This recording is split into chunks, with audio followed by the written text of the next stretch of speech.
tempo é aquele tempinho corrido, viu? Porque o nosso tempo tá valendo mais do que dinheiro aos nossos olhos. Gente, eu tenho só uma horinha, dá pra ser em uma horinha? Tem que administrar aí esse tempo aí corrido, viu? Pra fazer tudo, viu? Se for pra orar, não tem um tempo não. Ore aqui em casa mesmo, 10 minutinhos, tá bom. Tá ficando pesado, né, gente? Oi, amados do Pai, tudo bom com vocês? Meu nome é Norma, do canal Sua Casa Firmada. Gente, hoje eu vim trazer para vocês o que Deus colocou no meu coração para compartilhar com vocês. Antes de tudo, gente, eu peço que vocês deem um joinha, que vocês deixem o like de vocês. Se vocês gostarem, gente, compartilhem e comentem, por favor, para poder me ajudar a saber se vocês gostam, né, do conteúdo que eu faço para vocês, tá bom? Eu creio que o Espírito Santo de Deus, ele é um só e ele fala com todos da mesma forma que ele está falando comigo. E esses tempos, o Espírito Santo de Deus, ele está falando comigo muito de preparação. O que está acontecendo nos dias atuais, né? A geração atual. É tudo muito instantâneo, né? É curso que você vê aí sendo oferecido, né? Em 3 horas você vai pegar o seu diploma, comida instantânea, tudo instantâneo, né? Hoje em dia, tempo, né? O tempo não espera, né? Então a gente precisa fazer tudo, né? Para ontem. Só que, gente, isso no Evangelho de Cristo não existe, viu? Deus fala que há tempo para todas as coisas. Então, se Deus fala que há tempo para todas as coisas, há tempo para todas as coisas. Desculpa a redundância. E Cristo, nosso Deus, ele trabalha totalmente na contramão do mundo, né? Então, Deus opera na paciência, né? E é uma coisa que pra gente é necessário, porque tudo que vem junto, né, com o seu aprendizado final é bagagem. Porque nenhum ser humano, ele galga, né, algo grande sem passar pelas experiências, tanto negativa quanto positiva. E tudo isso vai fazer, né, parte da bagagem dessa pessoa. E o que é que está acontecendo? Estão tirando isso da gente, né? Hoje a pessoa se converte e ela não tem nem experiência, né, com Cristo. Ela não tem um tempo de qualidade para conhecer Deus. Ela não tem um tempo de qualidade com as Escrituras. Não é falado com ela sobre a importância nesse momento do jejum e da oração. Gente, isso é bíblico, né? Porque Cristo, antes de começar o ministério, ele foi levado ao deserto pelo Espírito Santo para poder jejuar. Então, o que é que a gente aprende com isso? Que, primeiramente, você tem que fazer o seu próprio retiro espiritual. Quando você se converte, é você, Deus, e tratar seu corpo, onde fica o Espírito Santo de Deus. Então Deus vai tratar o templo também, gente, o templo físico. Porque, querendo ou não, dentro de você tem muita coisa que precisa ser tirado. Muita coisa que você traz, né, do mundo, que precisa Deus ali limpar sua mente, limpar seu coração, porque seu templo precisa estar apto para ali o Espírito Santo de Deus. Ele está dentro de você, óbvio, mas ele não vai permanecer dentro de um templo ainda contaminado. Gente, é uma diferença muito grande de libertação para isso que eu estou falando aqui, tá bom? A libertação, ela existe. Quando Deus fala que pegou os seus pecados e jogou lá no mar do esquecimento, existe, é verdade. Agora, ele fez isso, mas as lembranças ainda estão ali. O seu coração ainda precisa de cura, né? Uma cura que vai ser gradativa. E Deus, ele ali vai mostrando para você o que é que precisa ser tirado ali, arrancado. Você não pode ter reservas com ninguém, você não pode ter amargura, você não pode ter impureza, né? Você não pode carregar lembranças, né, daquele seu passado que você carrega ainda na sua mente. Então tudo isso é um trabalhar do Espírito Santo, é um processo de retiro. Você tem que fazer esse retiro mesmo. Por isso, gente, que tem muita gente que se converte e pensa que a pessoa, ela se isola. Não é um se isolar, gente, tá? Muita gente é um se resguardar mesmo, é um resguardo. Gente, na vida o ser humano precisa disso. A mulher grávida, quando ela não gera um filho, uma criança, ela precisa do resguardo? Precisa, para ela se recuperar. E quando a gente sai do lamaçal do pecado, gente, a gente precisa, assim, desse momento, sim, com Deus. Porque a gente sai muito debilitado, a gente sai muito machucado, sai trazendo muitas lembranças ruins e a gente sai zerado, gente. A gente não sabe o que fazer, o que é que eu faço agora, como é uma vida espiritual, a gente não sabe, a gente é uma folha em branco. Então, quem vai nos ensinar isso é o Espírito Santo de Deus. E, nesse sentido, Deus vai te ensinar a ter a dependência dele. É o que eu vou falar aqui também. Gente, primeiro vocês têm que aprender a ter a dependência do Espírito Santo, que ele sabe orar por você. Porque nós, imagine que agora a gente não ora como convém, imagine lá, né, no início. Então, quem vai fazer toda essa ponte, né, entre você e as coisas, né, espirituais? Aqui eu não tô falando, viu, gente, o papel de Jesus, não. Tô falando aqui do papel do Espírito Santo de Deus. Porque quem é intermediário entre nós e Deus é Jesus. Mas, gente, vocês sabem que a gente precisa orar em espírito, né? As nossas orações têm que ser em espírito. Porque é Ele que sabe orar como convém. As nossas orações é egoísta, gente. As nossas orações, ela já começa já, Senhor, me ajuda. Senhor, não que é errado. Porém, ultimamente, né, a gente tá vendo umas orações muito concentradas no meu eu e nos meus problemas. Por quê? Porque as pessoas estão cheias de bagagem, gente, de problema, é sim. Mas aí é um assunto para um outro vídeo. Então, assim, o preparo, a preparação, ela é fundamental. Em Efésios 6 tem uma proteção que ela é muito relevante e que pouca gente fala sobre isso. Aqui, Efésios 10. Quando Deus fala assim, ó, revesti-vos de todas as armaduras de Deus para que possais estar firme contra as astutas ciladas do diabo. Estais, pois, firmes, tendo cingido os vossos lombos com a verdade e revestido a couraça da justiça. É nesse aqui, ó, que eu quero que vocês prestem atenção. Efésios 6, 15, que diz assim, e calçados os pés na preparação do Evangelho de Deus. Olha só, gente. Eu pensava assim, né? Tem que calçar o calçado da preparação. Não é da preparação, gente. Olha só. Na preparação. E calçados os pés na preparação do Evangelho. Gente, a gente tem que estar calçado. O pé da gente, né, gente? A gente sabe que é o que nos leva, né, para tudo que é canto, né? E a gente precisa proteger ele, né? A gente precisa proteger, obviamente, né, pra gente não se machucar, né? E o pé da gente fala de sustento, né? É o pé que sustenta todo o corpo. Tem gente indo pra batalha, a gente subestimando, né, o jejum, a preparação antes de ir. Tem gente que tá indo levando sua boa intenção. O que eu vou falar aqui pra vocês, gente, é de suma importância. Gente, a convocação do cristão é a vida toda, 24/24. Nossa vida é viver se santificando, não é se santificar em momentos específicos. E pior, tem gente que se auto-sabota. Tem gente que sai de qualquer forma. Não ora, não jejua, acha que está vivendo no país das maravilhas.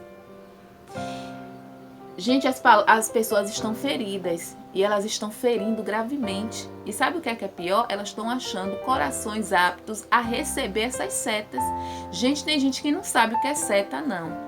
Né? Tem gente que tem uma figura muito equivocada com relação à seta. E tem gente que não sabe que um cristão, ele deve se revestir, porque essas setas sendo lançadas, elas não vão achar um lugar que, acertando você, vai te inflamar e você vai responder de uma forma agressiva, deixando de ser luz na vida daquela pessoa que já está tão ferida.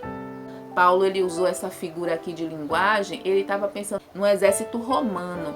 O exército romano, ele tinha como característica ser o exército muito bem equipados. Então, era um exército que eles ganhavam muita batalha, porque eles tinham estratégias de guerra muito eficazes.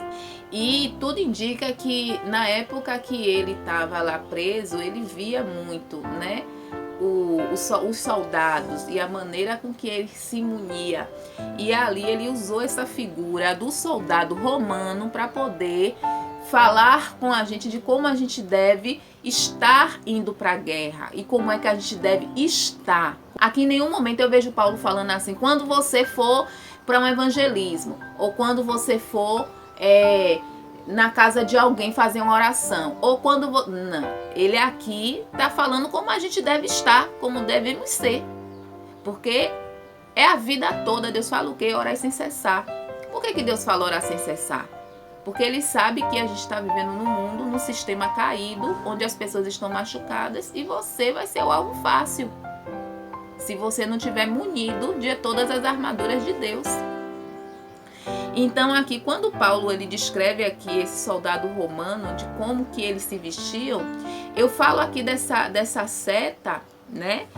Porque os soldados adversários, né, do romano, eles pegavam a flecha, molhavam, gente, em uma substância inflamável e tocava fogo. E aquela flecha, ela vinha ali chamegando.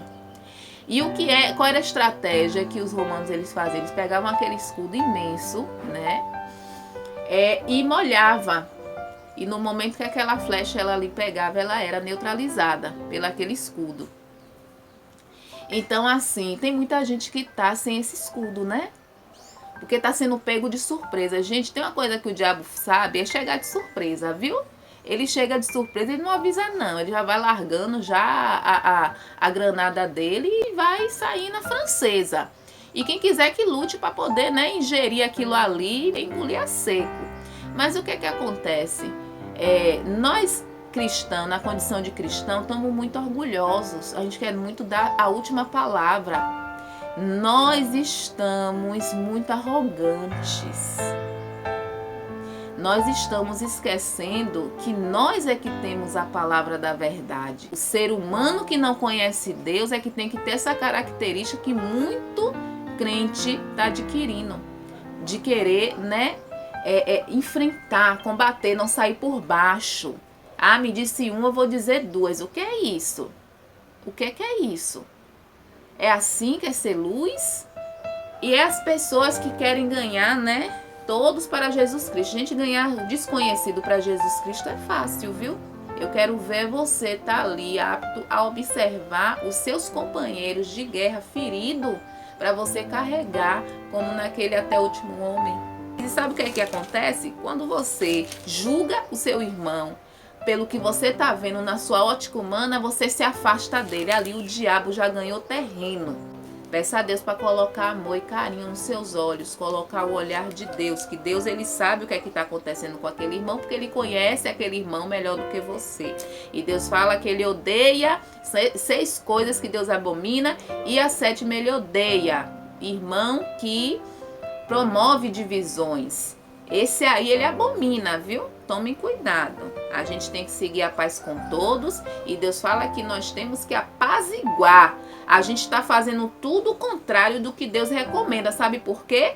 Falta de conhecimento, falta de buscar. E eu vou dizer ainda mais para vocês. Ninguém vai ser tido por inocente, porque aqueles que não souberem e fazer por ignorância do saber vai ser cobrado porque que não estava ali meditando nas escrituras de dia e de noite. Eu vejo muitas pessoas falarem assim, ó, de um culto racional. O culto a Deus não é só dentro das 4 paredes, não. Sua vida tem que ser uma vida de culto a Deus, porque tudo que você faz é para a glória de Deus.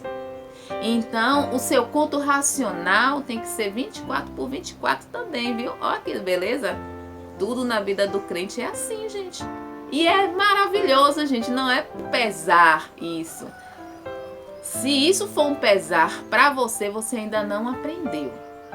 Isso é gostoso, é prazeroso. E o mais, Deus fala que aquele que pede, ele dá. E o que é que a gente deve pedir a Deus? Pedir a Deus experimentar tudo que Ele tem a nos dar, para a gente experimentar, olhar com o olhar dele, né? E quando a gente pede, tudo que a gente vai fazer para Ele e para as almas dele, a gente vai fazer como o próprio Cristo ele fazia. Gente, Jesus ele não descansava, mas em nenhum momento ele murmurava por isso, ele sentia prazer. Tem passagens que ele fala que ele foi tomado pela compaixão e aquilo levou ele a ir servir a multidão. Olha, gente, tanta coisa que a gente tem para aprender com Jesus, né? 1 Coríntios, ele fala aqui. Porque, gente, vamos falar também sobre o amor, né? Não tem como a gente falar sobre tudo isso e falar sobre esse sentimento, né, que está sendo tão distorcido, né? Quando você fala, gente, temos que ter paciência. Paciência é amor, né, gente? Como é que você fala de ter amor pela alma e, gente, o seu patrão é uma alma, né? O seu filho é uma alma, o seu esposo é uma alma, né? E seus parentes é uma alma. E quando fala de paciência, as pessoas se inflamam. Tem gente que se endurece, então não ama. E é muito difícil você admitir, né, que você não ama. Gente, é muito dolorido. E se você não ama seu próximo, quanto mais a Deus, você não ama a Deus. Não é difícil, gente, vocês dizerem que você não ama a Deus? Porque o amor hoje está sendo circunstancial. Se a circunstância me levar, né, nesse sentido, eu vou. Mas se a circunstância ela for contrária, eu vou repelir, né? Então, assim, o amor, gente, que Deus ele pede da gente é um amor que vem dele. Então, se você não é paciente, peça a ele. Se você não é longânimo, peça a ele longanimidade. E ele vai te dar situação que vai transformar esse sentimento em você. Esforço. Deus fala que o reino dele é por esforço. Esforço, gente, não é você estar que nem uma barata tonta na obra, uma obra em cima da outra, uma obra em cima da outra, e não adquirir esses sentimentos internos em você. Você trabalhar é muito fácil. Um robô trabalha. O robô tem sentimento? Não tem. Trabalhar na obra do Senhor é primeiro você trabalhar você. Você permitir que Deus trabalhe em você. Porque tudo que você fizer para a obra de Deus vai ser eficaz. O que é que adianta você mobilizar um evangelismo muito grande e as almas estão lá e você não está apta para ouvir aquela... Eu estou falando de ouvir, gente. Ouvir. Tem muita gente lá que está louvando, que está cantando, mas está cada um em uma ilha. Quando tem pessoas ali louvando e cantando, tem gente que acha que aquilo ali é um momento de encontro. Falta de preparação. Em 1 Coríntios 13, né, Deus fala assim: suprima excelência da caridade. Gente, minha tradução é caridade, mas é amor, viu? Mas é o amor no sentido caridoso, porque tem formas de amor. O amor que Deus quer da gente é o agapau. Tá? Falar de caridade é mais fácil, né? O amor caridoso, a gente, né, com todo o nosso sentimento, né, que nós temos, né? É muito fácil você ver um morador de rua, se compadecer. Uma pessoa em uma situação, né, que é favorável ao nosso coração, se compadecer, né, é fácil, né? Mas não é esse amor só que Deus quer da gente, não, viu? Deus quer um amor mais profundo. Mas eu vou ler esse para você ver que nesse amor aqui, o que é que Deus exige de nós para poder a gente chegar àquele amor que é o ideal de nosso Senhor Jesus Cristo. Por que Deus pede esse amor, gente? Ele não pediria se fosse algo inalcançável, né? Há quem diga, gente, que João, aquele do Apocalipse, ele foi o que chegou mais perto do amor que Jesus ele teve aqui na Terra. É isso para você ver como Deus ele sabe muito bem que nada pra gente é impossível se for pedido, em nome dele. Porque nada é nós, gente. Nada. Até a gente entender isso, a gente vai bater muita cabeça. Até a gente entender que a nossa parte é se preparar para poder nós estarmos aptos a ouvir como é que Deus ele vai nos usar. É porque a gente está muito autossuficiente, gente. Não estamos? A gente trabalha, a gente corre atrás, nós trabalhamos na obra, nós somos inteligentes para poder arquitetar muitas coisas. Jesus, fica ali um pouquinho. Depois, quando eu precisar do Senhor, eu vou lá na palavra, leio rapidinho para poder me preparar. Mas pode ficar aí, viu? Eu vou lá preparar isso, preparar aquilo, preparar tudo, né? Vamos fazer reuniões, né, pra gente ver como é que a gente vai fazer. Mas Jesus, fique aí quietinho que eu vou precisar do Senhor daqui a pouco, né? Tá assim, viu, gente? Tá assim. E tá visível, saltado aos olhos que tá dessa forma, né? Vamos lá. 1 Coríntios 3 diz assim: ainda que eu falasse a língua dos homens e dos anjos e não tivesse caridade, seria como um metal que soa ou como um sino que tine. E ainda que tivesse o dom de profecia e conhecesse todos os mistérios de toda a ciência, e ainda que tivesse toda a fé, de maneira tal que transpassasse os montes, e não tivesse caridade, de nada valeria. E se ainda que distribuísse toda a minha fortuna para sustento dos pobres, e ainda que entregasse o meu corpo para ser queimado e não tivesse caridade, nada disso me aproveitaria. Aqui ele está dizendo, gente, que todo mundo pode ter todo esse sentimento aqui e não ter amor, viu? A pessoa ela pode ser bondosa, ela pode ser caridosa, ser tudo isso aqui e não ter amor. Tá bom? Você vê como o amor é algo muito mais complexo do que a gente imagina. A caridade é sofredora. Agora ele vai dizer aqui a característica de quem ama de uma forma fraternal. Olha só. A caridade é sofredora, é benigna. A caridade não é invejosa. A caridade não trata com levianidade. Não se ensoberbece. Não se porta com indecência. Não busca os seus interesses, não se irrita, não suspeita mal.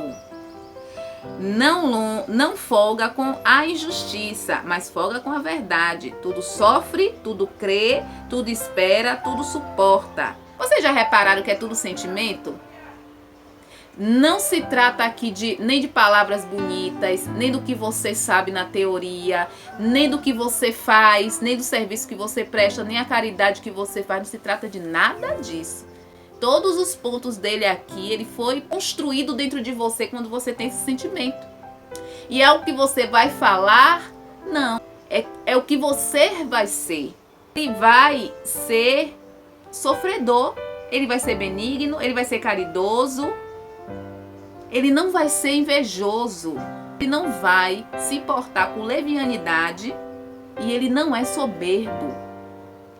Olha só, gente.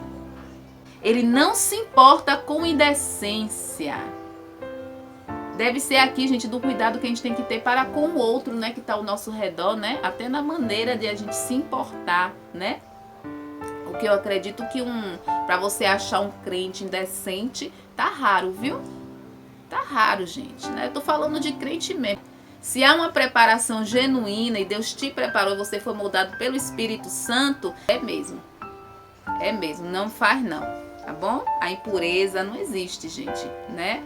A caridade nunca falha, mas havendo profecia serão aniquiladas, havendo língua cessarão, havendo ciência desaparecerá, porque em parte conhecemos e em parte profetizamos. Mas quando vier o que é perfeito, então o que é em parte será aniquilado.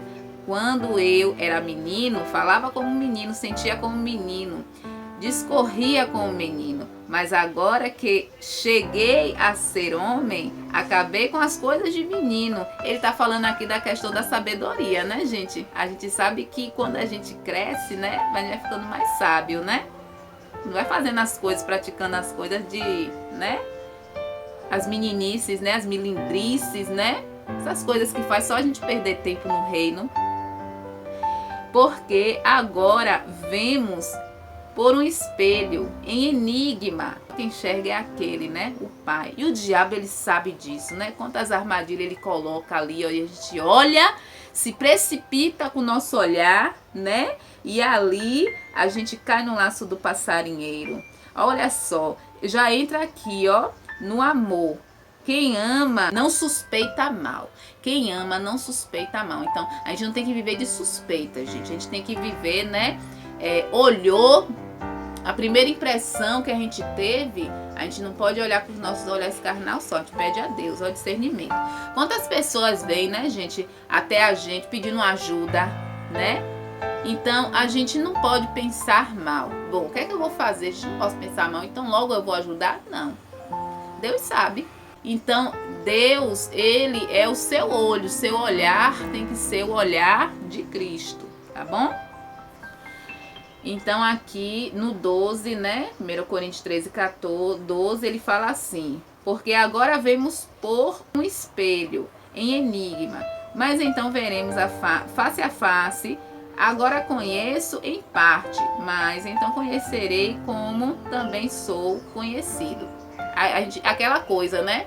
O tabernáculo, ele era, né, a sombra do que é de verdade reino, né, de Cristo. Essa questão do espelho, gente, hoje a gente vê, né, de maneira assim cristalina, mas eles contam que lá no tempo antigo os espelhos, eles eram feitos de bronze. E as pessoas, para poder elas olharem melhor o reflexo, eles olhavam na água, né? Aqueles que eram menos abonados, para ver seu próprio reflexo. E aqueles que já tinham melhor condição, eles tinham sim uma espécie de espelho, mas ele não era igual o que a gente tem agora. Ele era meio manchado. Por isso que ele faz essa referência aqui. O 13 diz assim: agora, pois, permanecem a fé, esperança e caridade. Estas três, mas a maior desta é a caridade. Por que a maior é a caridade, gente? Quando a gente vai lá no céu, a gente vai precisar de fé, né? A fé é agora, que a gente não tá vendo, né? Mas a gente crê. E a caridade, né? Que no caso é o amor, né? Que vai ser transformado no amor, né? De Deus, o agapau. Vai ser o sentimento que vai prevalecer lá em cima. É o amor. Então, gente, pare de olhar para as coisas aqui da terra. Comecem a olhar para as coisas do alto. O alto é que vem o nosso socorro. Tudo, gente, que a gente tiver de fazer antes de qualquer coisa, preparação. Eu digo para aqueles que estão iniciando na fé, eu digo para aqueles que já estão na fé, não façam nada. Deus fala: sem mim nada podeis fazer. Tem muita gente fazendo as coisas aí, mas Deus não foi nem convidado. Como é que Deus, ele tá no negócio? Primeiro você tem que orar para pedir a Deus, né, sobre o projeto. Ele não tem que ser criado de uma hora para outra. Não, Deus vai colocar no seu coração, e se o projeto é dele, foi dado por ele, ele vai te dar as coordenadas, né? Não foi assim que ele fez no Templo de Salomão, na Arca de Noé? Tudo é Deus. A gente tem boa intenção, gente, mas não é boa intenção, né? Deus não pediu da gente boa intenção. Como é que você diz que é melhor amigo de alguém que você não passa um tempo, não fala, não conversa, não tem intimidade com essa pessoa? Você não tem prazer de estar ali com aquela pessoa, não sente, porque não construiu, gente. Então, é Deus que tem a obrigação de te conhecer e chegar lá e pode entrar, meu filho, vá assim mesmo. Ó, eu não te conhecia não, viu? Mas tudo bem, se você diz que me conhece, eu acredito. Não é assim, gente. Isso é muito forçado. Deus fala que o reino é por esforço. É o esforço que você tem que ter em ser conhecido por Deus. Mas vale o teu nome estar escrito no livro da vida. E por que Deus quer que você conheça Ele? Porque quando você se aproxima de Deus, você adquire o caráter dele. Quando você adquire o caráter dele, tudo isso aqui, ó, vai ser desenvolvido em você. Você vai ser uma pessoa quebrantada, você vai quebrar essa arrogância, você vai quebrar esse orgulho, essa soberba, essa altivez. Esse nervosismo que você tem, que procede da carne, não é do espírito, tudo vai ser quebrado e transformado pelo poder de Deus. É de glória em glória, gente, ó. Todos os dias é uma constante. Tá dizendo que tá glorificando o nome de Deus, Eu não sei por que as pessoas acham que elas devem falar isso. Se tudo que a gente faz, a gente não deve se autoproclamar uma pessoa que está fazendo ali. A gente não sabe, gente.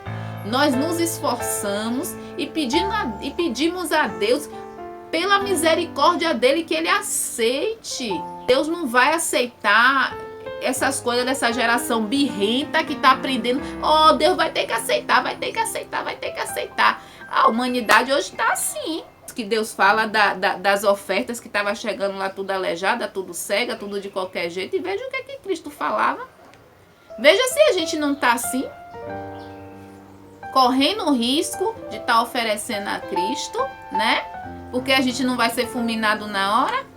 Porque as pessoas já perderam, gente, esse temor de chegar diante de Deus naquele grande dia. As pessoas não estão se importando, não. As pessoas estão vivendo agora. E isso é muito perigoso. Isso é muito perigoso. As pessoas querem ser diante dos homens, dos outros, e já recebeu o seu galardão. As pessoas querem examinar o outro, querem examinar a outra igreja, mas não quer se examinar. Primeiro passo, gente, de tudo, preparação. Jesus nos abençoe, nos dê graça e nos conceda todos os dias, gente, tudo que vem dele. Humildade, de parar. Deus fala que a gente tem que ver de onde é que a gente caiu e que a gente tem essa consciência que a gente deve sim, todos os dias, clamar, se humilhar, jejuar. Sabe o que é jejuar, gente? Humilhação. Humilhar a carne. Humilhar a carne. Enfraquecer a carne para poder dar lugar ao Espírito atuar. Orar, ler a palavra, passar tempo de qualidade com nosso Senhor Jesus Cristo para oferecer para Ele o sacrifício que Ele te pediu. Porque esses que estão sendo oferecidos aí estão sendo orquestrados pelo homem. Deus nunca pediu muitas coisas aí que estão fazendo e dizendo que estão sendo sacrifício para Deus, não. Para Deus, não. Tá bom, meus queridos? Jesus abençoe a vida de vocês e fiquem com Deus. Beijo.